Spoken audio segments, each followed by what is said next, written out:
सामाजिक कार्यकर्ता बीसी पंत जनता के साथ सच के साथ देख सकते हैं। ये पार्किंग नहीं है, ये देवल चौड़ चौराहे का मामला है, हाईवे का। अभी यहाँ कुछ गाड़ियाँ कम खड़ी हैं, ये स्कूल के सामने का मामला है।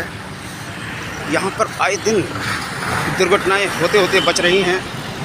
देख सकते हैं रोड ये है, फुटपाथ ये है, गाड़ियाँ खड़ी रहती हैं, पूरा भरा रहता है यहाँ पर। अभी कुछ गाड़ियाँ कम हैं। मैं प्रशासन को बताना चाहता हूँ कि इस पर कार्रवाई करें। सामाजिक कार्यकर्ता बीसी पंत जनता के साथ सच के साथ सामाजिक संगठन दे दिखाना चाहता है। यहाँ टेम्पो भी, कार भी, सभी कुछ खड़ा होता है। ये स्कूल के सामने की बात है, देवल चौड़ चौराहा सरकारी स्कूल, हाईवे रामपुर रोड। अभी कुछ गाड़ियाँ कम हैं। प्रशासन को मैं बताना चाहता हूँ, ट्रैफिक इंस्पेक्टर साहब इस पर ध्यान दीजिए। एक रिपोर्ट बीसी पंत जनता के साथ सच के साथ। पार्किंग, फुटपाथ ध्यान दें।